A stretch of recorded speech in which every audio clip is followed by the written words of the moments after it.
Right, what's going on everyone? Captain here back with another Marvel Contest of Champions video. Today we're taking up another character to rank 3, one of my 6 stars that I have absolutely been loving since I got this character.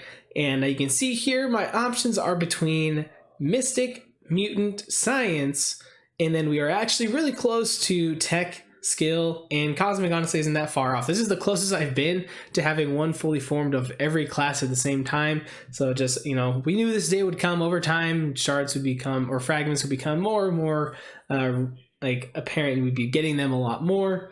So yeah, it's kind of cool. This is the closest, like I said, I've ever been. Having 2 Mystics and 2 Science. I already have a bunch of Mystics taken up to rank 2. Science class is a little lacking for me, so those 2 are probably going to be there for a little while.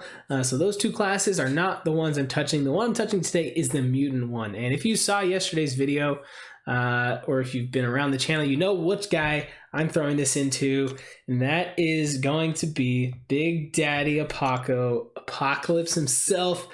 Oh, he's going to rank 3, and I can't wait. I absolutely love playing with this guy. I use him in a Alliance War, Event Quest. I use him throughout Act 6 and Act 7.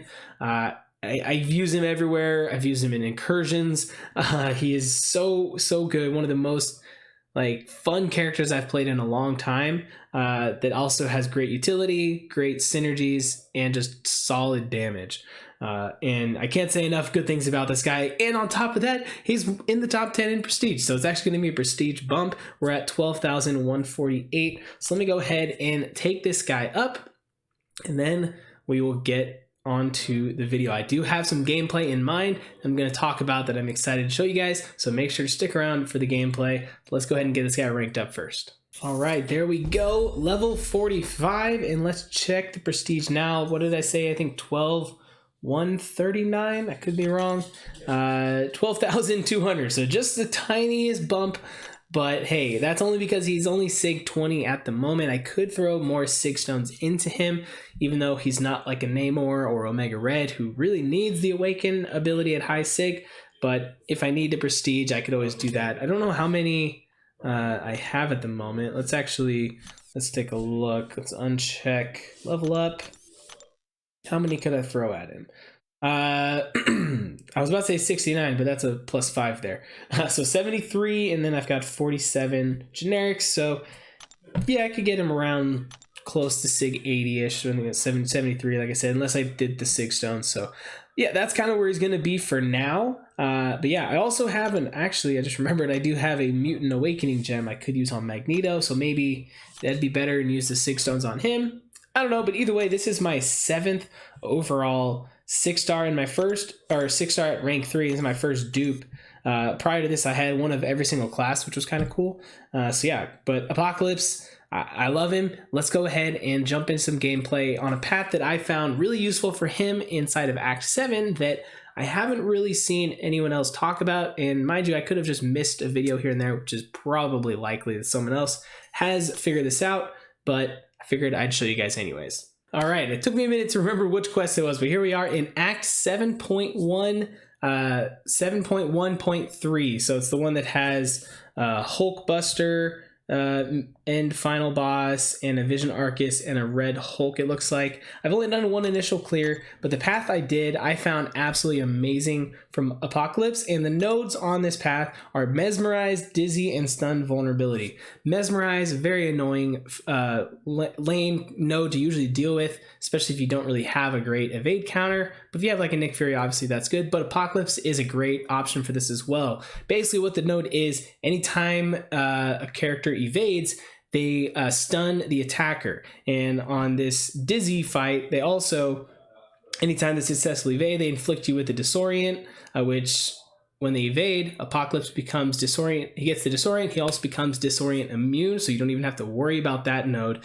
Evade, he has a natural counter to evades, where once the opponent has evaded on him 10 times, he becomes fully immune to it, and each leading up to it is a 10% increase. Also, stun vulnerability does increased damage by 200% when landing a hit against a stunned opponent. He has his built-in stun where you hit into their block. So let me go ahead and just go into this fight and show you kind of how this works. The thing about this interaction with Apocalypse that makes this so useful is with Mesmerize, instead of getting stunned when they evade, as long as you're above the 3 genetic codes, Apocalypse is stun immune while he is striking. So it's an annoying thing to have to deal with. That's why you can't like parry stun Apocalypse in War or Alliance quest once he's above that 3. But in this, when you're attacking into them, if they evade or they attempt to evade where it would have stunned you, you won't get stunned if you have over that. So I only brought Cable here so that I start out with the 4 genetic code here. I kind of show you how this works. So as long as I am attacking into them and they evade, I won't get stunned. And this can be used for a couple other things in the game. So there you go, there's the stun. Take advantage of the stun vulnerability. Try to get him to evade. You see there, I didn't get stunned. The stun triggered and procced up though, but it didn't get stunned. I do have the disorient up now. And you see how on the top there, I don't know why I threw a heavy there. Now I'm disorient immune. But you can see he evaded twice, so now I have 20 charges technically of them trying to evade. So okay, he evaded out there. I was trying to hit into his block to trigger the stun there. Terrible gameplay. I don't normally do gameplay and talk at the same time, so trying to focus on explaining the abilities to you guys and playing at the same time. Props to the people that do this way more often than I do. This is why I don't do it. I'm just not as fluid at it. But yeah, so you don't even have to worry about getting stunned when they evade, which makes Mesmerize pretty much irrelevant. And you can do this also with nodes like Encroaching Stun and stuff like that, where as long as you're attacking as the Encroaching Stun is about to hit, you won't have to worry about getting stunned. So it's a nice workaround if you don't have a special attack. We'll just make sure you just like hit into their block or something like that. Boom, hit the heavy, refresh it. Just look at all those debuffs, all the damage he's doing. I could use the special 3 and make them all permanent, but not gonna need to. He's down to 15% health now at this point. Hit into the block one more time. Bang, heavy. Cancel it out with a special attack. Star-Lord's dead. Now I carry those evade charges over throughout the quest, so I start the next one at 30 already, essentially 3. So the opponent has a way less chance of trying to evade. So this is even better showcase here with Spider-Man, because obviously Spider-Man, really annoying defender. Whenever you have to face him, he's always evading. And when I did this path initially, I played that fight much better than I did there. But I'm pretty sure I did the entire path with just him. Now you do run into that occasionally where they will evade your hit there, and then he countered me. He's evading a ton right here, but sooner or later you'll see evade fail start popping up. There we go, get off the heavy. I'll use the special 1. Get all those debuffs. Okay, make sure we don't miss like that. Well, we didn't evade out of it, that's fine. Evade failed, but he did evade, so I guess he attempted a double evade there.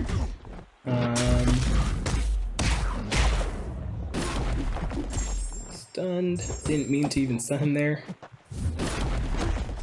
Evade failed. He's at 80, so yeah, two more evades, and then they're completely locked down for the entire rest of the fight, or rest of the quest. None of them will evade. Mesmerize is totally irrelevant. I am disorient immune too, like I said, which makes it so I don't even have to worry about failing a parry. There we go, we're at 90.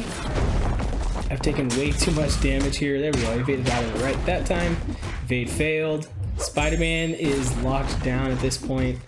And we'll finish it off with a special 2, and there we go. I mean, I just love it. When I found this during my Act 7 initial clear, I was shocked. I'm like, this is insane. And I don't remember hearing anyone else really talk about it. So I'm, like I said, sure, someone else has probably mentioned it, but I thought it was super awesome and worth mentioning in a video. So guys, I hope this maybe helps you guys down the road. And like I said, I only brought 1 synergy, and that was just to start out the first fight, so I had the 4, so that leaves so much more spaces open for other beneficial synergies, as well as just someone to bring in for the boss. And of course in Act 7 you have the swap out feature, which is super cool anyways. But yeah, that's Apocalypse, guys. Rank 3. I'm absolutely ecstatic to have this guy rank 3. Going to be using him for the rest of it in Act 7, Alliance War. The new season's going to start in a couple days or a week or whatever it is. So I can't wait. But yeah, that's going to do it for this one, guys. Let me know what you think. Do you have Apocalypse? Or is he one of your most desired characters like most people right now? Should I use my Sig Stones on him? I don't know. We'll see. But that's going to do it for this one. Thank you for watching, and I will catch you next time.